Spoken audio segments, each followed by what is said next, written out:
นี้จะเป็นคล้ายๆกับนางสำเร็จรูปเด้อทุกคนเนาะซื้อมาแล้วทอดได้เลยเขาบ่ต้องเสียเวลาที่ไปซื้อนางงอกนางงัวแล้วมาเฮ็ดเองบ่ต้องเสียเวลานี่เนาะทุกคนเนาะหนังอันนี้จะเป็นหนังฟองที่ทอดฟูดีที่สุดเนาะทุกคนเนาะนี่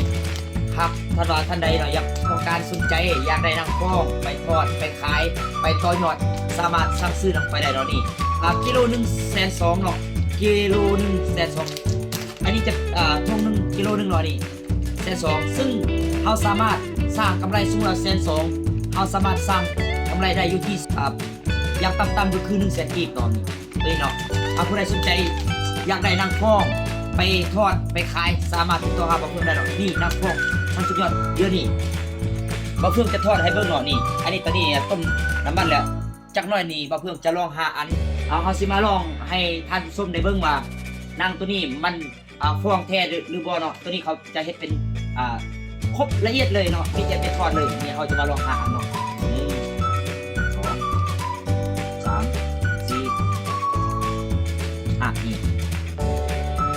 5กีบนี่เนาะ5กีบนี่ถ้าทอดฟองเยอะสามารถขายได้แล้ว5,000กีบแล้วก็ต้องว่ามันเยอะเสมอนี่อันนี้นี่ที่เขาทอดเนาะกินนี่มาไปทุกคนสามารถจับเวลาเบิ่งได้นี่เนาะทุกเนาะบ่ฮอดนาทีซ้ำนี่ฟองแล้วนางน่ะนางทำฟองดีเลยอันนี้5เปียงหน่อยแล้วได้นี่5เปียงได้นี่เบิ่งนี่เนาะ5เปียงนี่ถ้าหากว่าท่านใดสนใจอยากเป็นตัวแทนถ้าหากว่าท่านใดสนใจอยากเอาไปขายต่อเนาะก็สามารถติดต่อหาบ่าวเพิ่งได้เนาะ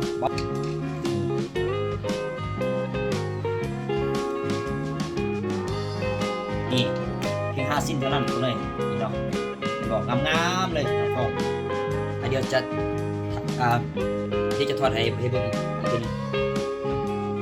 นี่เนาะเขาจะมาทอดเติมเนาะอีก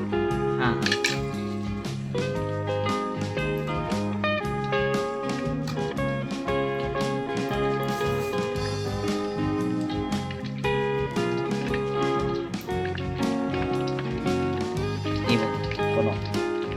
ปักไว้อันนี้จะเป็นคล้ายๆกับนางสำเร็จรูปเด้อคนเนาะซื้อมาแล้วทอดได้เลย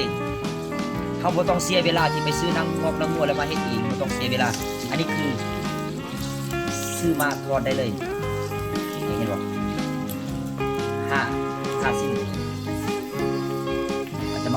จะขาย 5,000 ก็ได้แล้วนี่หรือว่าจะขาย3,000 2,000 ก็ได้แล้ว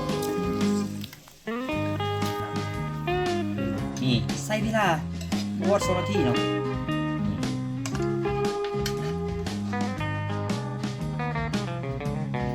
งามๆแล้วเนาะเอาเนาะถ้าว่าท่านได้สนใจอยากนำซื้อไปขายต่อเพื่อต่อยอดเนาะก็สามารถติดต่อหาบ่าวเพิ่งได้เนาะนี่นำฟองสุดยอดเลยคักๆง่ายๆจบคือเป็นเครื่องสำเร็จรูปเอาสามารถมาทอดกินเองเลยกิโลนึงละ